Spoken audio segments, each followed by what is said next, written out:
আল্লাহ যদি আমাদেরকে সেই সুযোগ দেন, আমরা জানি পার্শ্ববর্তী আমাদের প্রতিবেশী দেশের সাথে একটু এই ব্যাপারে ব্যাপার স্যাপার আছে, আমরা তাদেরকে শ্রদ্ধা করি, আশা করি তারাও আমাদেরকে শ্রদ্ধা করবে এবং তাদের সাথে আমরা ফ্রুটফুল ডায়ালগের মাধ্যমে আমরা এর শান্তিপূর্ণ সমাধান খুঁজে বের করবো ইনশাআল্লাহ।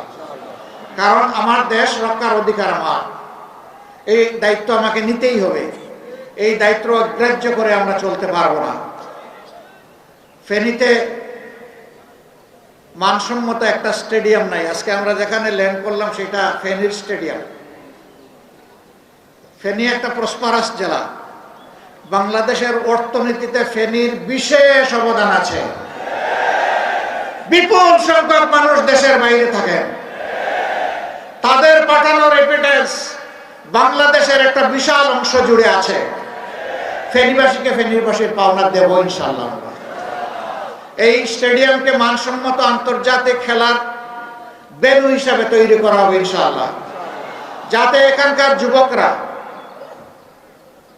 সুস্থ হওয়ার জন্য, সাবলীল হওয়ার জন্য তারা খেলাধুলার এই সুযোগ আরো প্রসারিত হয় তাদের। এরকম আরো অনেকগুলা সমস্যা ফেনীর আছে, ন্যায্যতার ভিত্তিতে তার সবগুলা সমাধান ইনশাআল্লাহ আমরা করব। আমরা যে তিনজন ভাইকে আপনাদের হাতে এখানে উপহার দিয়েছি, এখানে সিট তো তিনটা, তাই না? আমরা যাদেরকে উপহার দিয়েছি তাদেরকে কোনো দলের নয়, তাদেরকে ঐক্যবদ্ধ বাংলাদেশের পক্ষ থেকে আপনাদের কাছে উপহার দিয়েছি। এখানে 11টি দল, আমরা একাকার, আমরা এখানে আলাদা কিছু দেখব না। যাকে যে মার্কা দেওয়া হয়েছে এইটাই 11 দলের মার্কা। 11 দলের কর্মীদের চাওয়া পাওয়ার কিছু মান অভিমান থাকতে পারে। আজকে সবগুলো মান অভিমান আমি আমার 2 হাত তুলে নিয়ে যেতে চাই। এখন থেকে আর কোনো মান অভিমান চলবে না। একদম মিলেমিশে একাকার হয়ে লড়াই করে আধিপত্যবাদের বিরুদ্ধে, দুর্নীতির বিরুদ্ধে, চাঁদাবাজির বিরুদ্ধে, মামলা বাণিজ্যের বিরুদ্ধে, মা বোনদের গায়ে হাত তোলার বিরুদ্ধে আজকে এই ভোটগুলা তুলে আনতে হবে ইনশাআল্লাহ। নতুন বাংলাদেশের পক্ষে আনতে হবে। যুব সমাজের প্রত্যাশার বাংলাদেশ গড়তে হবে। এই বাংলাদেশ যারা গড়তে অঙ্গীকারবদ্ধ, তাদের হাতেই আমরা 300 আসনে মার্কা তুলে দিয়েছি। সম্মানিত বন্ধুগণ, এই মার্কা হচ্ছে স্বাধীনতা রক্ষার মার্কা, বাংলাদেশের সার্বভৌমত্ব রক্ষার মার্কা, দেশকে সামনের দিকে এগিয়ে নিয়ে যাওয়ার মার্কা। এই মার্কার সাথে আপনারা সবাই আছেন? আপনারা থাকলে হয়ে যাবে? গোটা ফেনীকে একদম চাষ করে ফেলতে হবে। একটা মানুষও বাদ যাবে না। যারা দেশকে, মানুষকে ভালোবাসে, আমরা বিশ্বাস করি, তারা 12 তারিখ প্রথম ভোটটা দিবে হা। হা বিজয়ী হলে বাকি ভোটের মূল্যায়ন হবে, হা পরাজিত হলে বাকি ভোটেরও মূল্যায়ন হবে না। সুতরাং প্রথম ভোট কিসে হবে? হা মানে আজাদি, না মানে গুলামি। আজাদি না গুলামি? আজাদি না গুলামি? লিল্লাহি তাকবীর। দ্বিতীয় ভোটটি হবে, আমি আগেই বলেছি, বাংলাদেশের স্বাধীনতা, সার্বভৌমত্ব হেফাজতের পক্ষে, ন্যায় এবং ইনসাফের শাসন কায়েমের পক্ষে। এই বাংলাদেশে রাজার ছেলে রাজা হবে, মন্ত্রীর ছেলে মন্ত্রী হবে। সেই সংস্কৃতির ধারা আমরা পাল্টে দিতে চাই। রাজার ঘরে জন্ম নিলেই রাজা হওয়া যাবে না, মন্ত্রীর ঘরে জন্ম নিলেও মন্ত্রী হওয়া যাবে না। তার আপন যোগ্যতা যদি থাকে, সে কেবল এই কাজের জন্য নির্বাচিত হবে। আমরা এমন বাংলাদেশ চাই, একজন সাধারণ রিক্সা চালক ভাই তার সন্তানের মেধা বিকাশের মাধ্যমে একদিন যেন সেও এদেশের প্রধানমন্ত্রী হতে পারে। ওই বাংলাদেশটা আমরা গড়তে চাই। অতীতের বস্তা পচা রাজনীতি, যেটা ফ্যাসিবাদ উপহার দিয়েছে, একনায়কতন্ত্র উপহার দিয়েছে, দুর্নীতিতে দেশকে চ্যাম্পিয়ন বানিয়েছে, ডুবিয়ে দিয়েছে, ওই রাজনীতিকে আমরা লাল কার্ড দেখাতে চাই। আপনারা প্রস্তুত? আলহামদুলিল্লাহ। আমাদের কাছে হিন্দু, মুসলমান, বৌদ্ধ, খ্রিস্টান সবাই সমান। এই আসমানের ছাদের নিচে আর এই জমিনের বিছানার উপরে বাংলাদেশে যারা বসবাস করবে আমরা তাদের সকলের সমান অধিকার নিশ্চিত করতে বদ্ধপরিকর। আপনারা আমাদের জন্য দোয়া করবেন, ইনশাআল্লাহ এই কাজে আমরা এগিয়ে যাব, কেউ বাধা দিয়ে আমাদেরকে আটকাতে পারবেন না। বিভিন্ন জায়গায় আমরা মাথা গরম হালত দেখতে পাচ্ছি। শীতের দিনে মাথা গরম করলে চৈত্র মাসে কি করবেন আপনারা? একটু মাথাটা ঠান্ডা রাখেন, একটু জুলাই যোদ্ধাদেরকে সম্মান করুন, এতগুলা শহীদের প্রতি একটু শ্রদ্ধা প্রদর্শন করুন। আবার বৃদ্ধ বনিতা জীবনের ঝুঁকি নিয়ে গুলির সামনে বুক পেতে যারা দিয়েছিল তাদেরকে একটু সম্মান করুন। সেই সম্মানটা করলে মাথা গরমের কোনো সুযোগ নেই। কিছু কিছু জায়গায় মা বোনদের উপরে কেউ কেউ হাত দিয়েছেন, আমরা তাদেরকে অতি বিনয়ের সাথে আহ্বান জানাবো, মা বোন আপনাদেরও আছে, নিজেদের মা বোনদেরকে একটু সম্মান করুন, তাহলে বাংলার সবগুলা মাকে বোনকে আপনিও সম্মান করতে পারবেন। খবরদার মাদের সম্মান নিয়ে টান দেবেন না, আল্লাহর আরশ কেঁপে উঠবে। মাদের একটা দীর্ঘশ্বাস আপনাকে জ্বালিয়ে পুড়িয়ে ছাই করে দেবে। কারণ কোন মানুষ দুনিয়ায় মায়ের পেট ছাড়া আসতে পারে নাই, দুইজন ছাড়া, হযরতে আদম আলাইহিস সালাম এবং হাওয়া আলাইহিস সালাম। ঈসা নবী তার কোনো পিতা ছিলেন না, কিন্তু মা ছিলেন, হযরতে মরিয়ম আলাইহিস সালাম। বাকি সবাই মায়ের গর্ভে আমরা জন্ম নিয়েছি। এই মার বেইজ্জতি আমরা সহ্য করতে পারবো না। আমার ভাই রেজাউল করিম, আমার ভাই শহীদ শরীফ উসমান হাদি,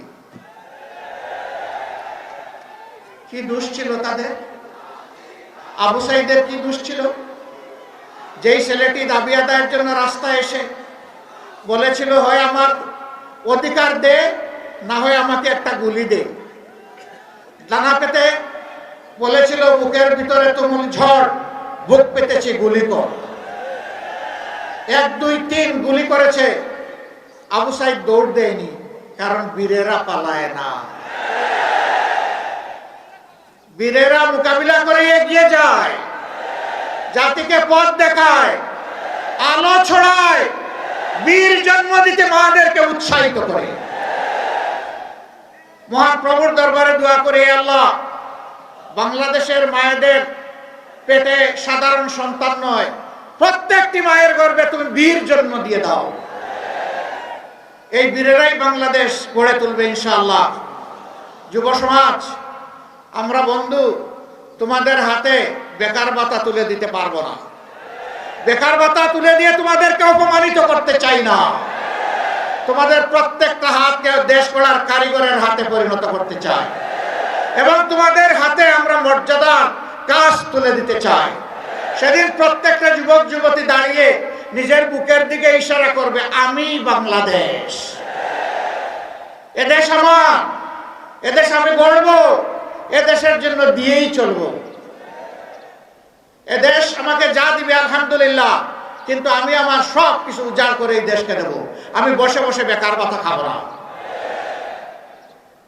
মা বোনেরা, বলা হয় যদি জামাতে ইসলামী বা তার সঙ্গীরা ক্ষমতায় যায়, তাহলে মা বোনদেরকে ঘরের বাইরে বের হতে দেবে না। আমাদের মা বোন আছে না? আমার স্ত্রী কন্যা আছে না? অবশ্যই আছে, আমাদের সকলের আছে।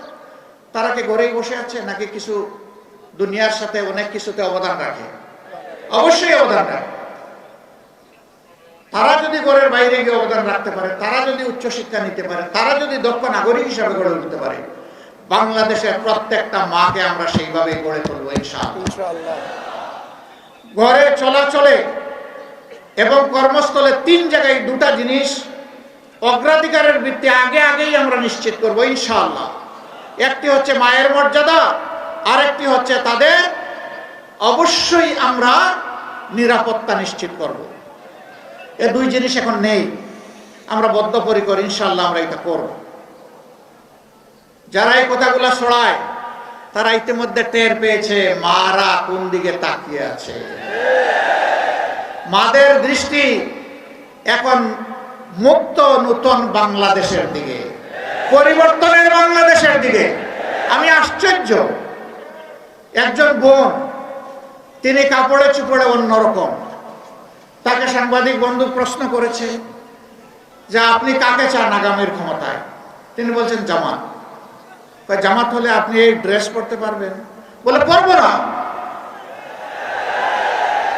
আপনাকে তো অন্য ড্রেস পরতে হবে। পরবো। আচ্ছা, আপনি জামাতকে কেন চান? বলে যে জামাত আসলেই দেশটা ঠিক হবে।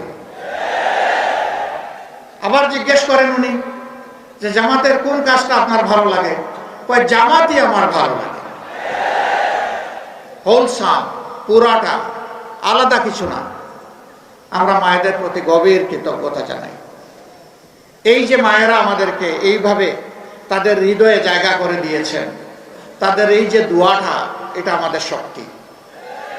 ইনশাআল্লাহ আপনাদের এই আস্থার প্রতিদান দেওয়ার জন্য আমরা লড়ে যাব ইনশাআল্লাহ। আলিম উলামার ব্যাপারে একটা কথা ছড়ানো হচ্ছে, জামাত ক্ষমতায় গেলে কওমি মাদ্রাসা থেকে যারা ফারিগ হয়েছেন, শিক্ষা নিয়েছেন, সেই মাদ্রাসাগুলো বন্ধ করে দেওয়া হবে আর মসজিদ থেকে তাদেরকে বিদায় দিয়ে দেওয়া হবে। এটা জগতের একটা জঘন্য মিথ্যাচার। কওমি মাদ্রাসা আমাদের হৃদয়, আমাদের কলিজা। ইসলামী শিক্ষা মূলত তারাই এখন ধরে রেখেছেন। আমরা কথায় নয়, কাজে প্রমাণ করব কওমি মাদ্রাসা মানেই আমাদের কলিজা ইনশাআল্লাহ। যারা ভয় দেখায় তারা মতলববাজ। আমরা আশা করি তাদের এই মতলব সবাই বুঝেন। সম্মানিত ভাইয়েরা, আজকে আর কথা বাড়াবো না। ন্যায় ইনসাফের বাংলাদেশ গড়ার জন্য আমরা একা নই, 11টি দল ঐক্যবদ্ধ হয়েছে। আমরা চাচ্ছি ঐক্যবদ্ধ বাংলাদেশ। এ জাতিকে আমরা আর বিভক্ত করতে চাই না। আমরা জাতিকে ঐক্যবদ্ধ করেই সামনের দিকে এগিয়ে নিতে চাই, পিছনে নয়, সামনে দৌড়াবো ইনশাআল্লাহ। আপনারা এই দৌড়ে ম্যারাথনে শরীক হবেন? সবাই ইনশাআল্লাহ শরীক হবেন ইনশাআল্লাহ। মুবারকবাদ আপনাদেরকে।